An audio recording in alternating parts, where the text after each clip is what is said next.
徒弟，笑吗？我们有个神塔人一起攻击。明门，我说了，予以没权益。龙玉堂，住手！第一天你依旧。玉堂，你搞和你徒弟干了什么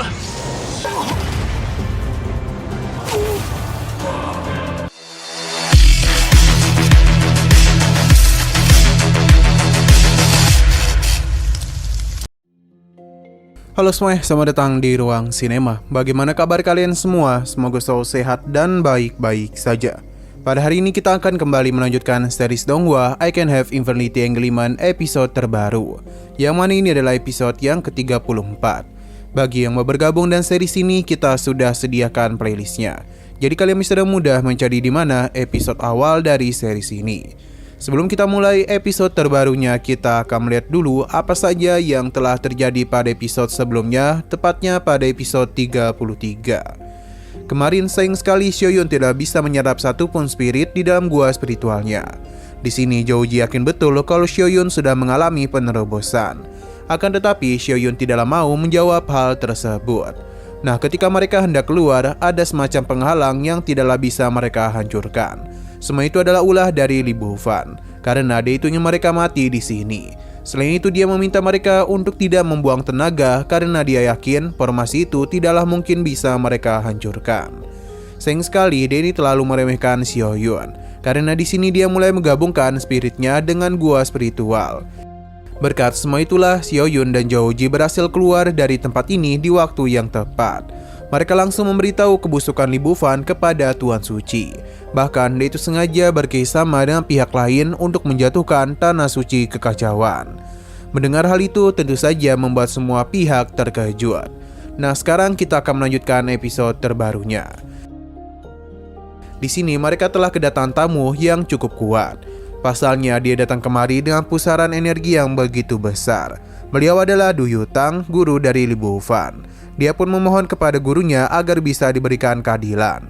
Du Yutang sangatlah kesal kepada Xiaoyun karena berani-beraninya menuduh muridnya. Dia pun penasaran bagaimana cara mereka menghabisi Li Bufan di hadapan dirinya. Alih-alih takut, Xiaoyun justru merasa tertantang. Dia akan memperlihatkan bagaimana cara dirinya menghabisi Li Bufan tepat di hadapannya.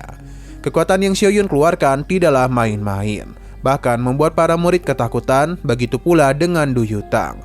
Dia tidaklah menduga Xiaoyun bisa memanggil bencana seperti itu. Kini adalah giliran Xiaoyun yang melihat bagaimana cara Du Yutang melindungi muridnya dari amukannya. Badai yang Xiaoyun keluarkan semakin dia tingkatkan. Li Bufan tidaklah bisa kemana-mana, bahkan ketika dia hendak pergi melarikan diri, Xiaoyun langsung saja melakukan penyerangan dengan menggunakan lonceng kekacauan. Li Bufan mengingatkan kalau dia juga adalah putra suci. Seharusnya Xiaoyun memiliki bukti untuk menunjukkan dirinya bersalah. Tapi Xiaoyun tidaklah peduli dengan bacotannya, karena dia sudah mengatakan kalau Li Bufan akan mati pada hari ini juga. Li Bufan yang ketakutan memohon kepada gurunya untuk diselamatkan. Du Yutang pun meminta Xiaoyun untuk segera berhenti. Akan tetapi Xiaoyun tidaklah peduli dan langsung saja menyerangnya. Ini juga membuat Du Yutang tidak bisa berbuat apa-apa selain melihat Xiaoyun yang melenyapkan Li Bufan. 徒弟，笑吗？我们有个神塔人一起攻击。明门，我说了，我快救我！ Para murid yang melihat kejadian itu menjadi penasaran dengan betapa kuatnya kekuatan yang Xiaoyun miliki. Apakah dia itu sudah berada di ranah peri? Untuk Zhouji sendiri berharap bisa menciptakan petir seperti Xiaoyun, karena dia juga tidak kalah hebat darinya. Du Yutang begitu marah karena Xiaoyun telah berani menghabisi muridnya. Maka pada hari ini dia akan membalas dendam itu kepadanya. Namun sekali lagi Xiaoyun tidaklah peduli dengan bacotannya itu. Ia pun mengeluarkan siling gua spiritual yang sebelumnya telah dia gabungkan. Tindakan yang Xiaoyun lakukan kembali membuat para murid terkejut. Pasalnya Xiaoyun menggunakan spiritnya sendiri dalam gua spiritual. Bahkan Tuan Suci dan juga Zhouji tidak bisa berkata dengan benar ketika melihat kekuatan hebat yang Xiaoyun miliki. Berkat gabungan kekuatan yang dia gunakan, dia pun bisa mendapatkan begitu banyak kesengsaraan. Tapi ini tidaklah membuat Du Yutang takut dan mulai menyerang Xiaoyun.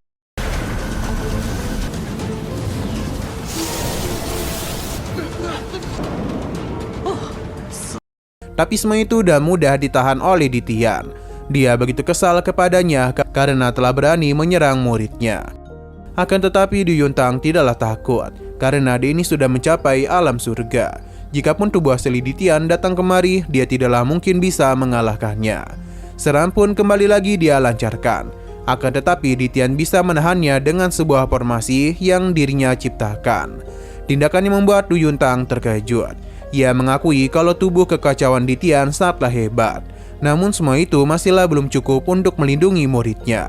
Du Yuntang pun kembali lagi melakukan penyerangan sampai akhirnya Tuan Suci pun harus bertindak. Tapi lagi dan lagi Du Yuntang tidaklah peduli. Sebab dendam kematian di Bufan harus dirinya balaskan sendiri. Pada akhirnya Tuan Suci pun mulai menyerang, namun muncullah Dongsen yang menghentikan tindakan Tuan Suci.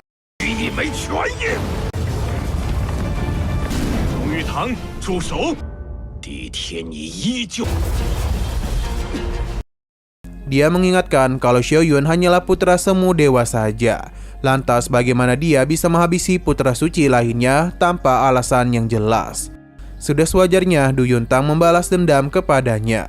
Tuan Suci tidak peduli dan langsung saja melakukan pertarungan dengan Dongsen. Sedangkan Du Yuntang kembali menyerang Xiaoyun. Akan tetapi ketika dia turun, Xiaoyun sudah hilang, yang membuat dia penasaran di manakah dirinya berada. Tidak hanya dia saja, namun semua orang yang ada di sana juga sama bingungnya. Jejaknya bahkan tidak bisa dirasakan oleh siapapun. Hingga sebuah kekuatan yang begitu besar pun muncul. Ini berasal dari kekuatan langit dan bumi. Mereka pun penasaran siapakah yang telah berhasil naik ke alam surga. Itu tentu tidak bukan adalah ulah Ditian, yang membuat Du Yuntang tidaklah menyangka bagaimana bisa sosok sepertinya dipromosikan ke alam surga. Ditian pun kembali dan wujud yang begitu gagah. Bahkan Tuan Suci sampai kebingungan bagaimana dia bisa menjadi begitu tampan.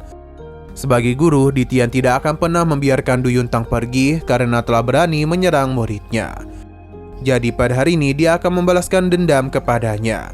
Padahal sudah jelas Li Bufan telah berbuat jahat kepada para murid lainnya. Serangan pun mulai dirinya lancarkan, yang mana itu tidaklah mampu ditahan oleh siapapun. Hingga akhirnya Du Yuntang pun dibuat babak belur oleh Ditian. Dongsen menjadi begitu marah padahal dia sudah memberikan peringatan kepada Ditian. Akan tetapi Ditian tidaklah peduli, karena dia juga melakukan hal ini demi melindungi muridnya.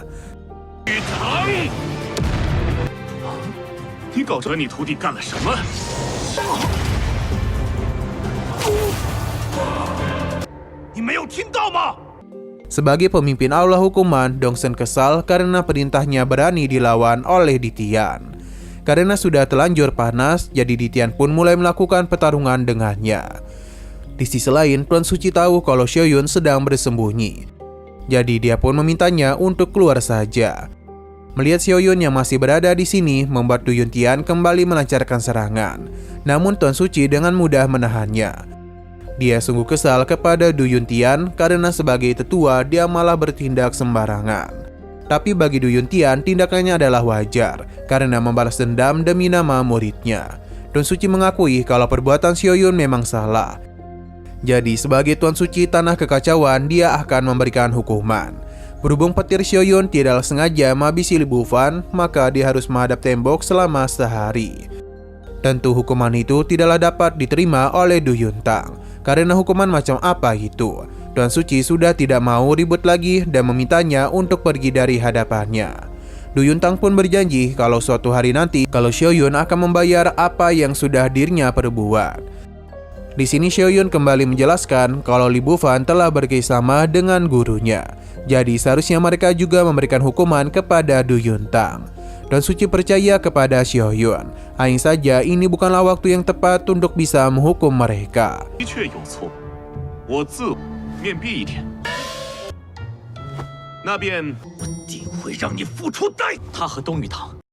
Di sisi lain, pertarungan masihlah terus terjadi antara Dongsen dan Ditian. Melihat gurunya menjadi semakin kuat membuat Xiaoyun senang.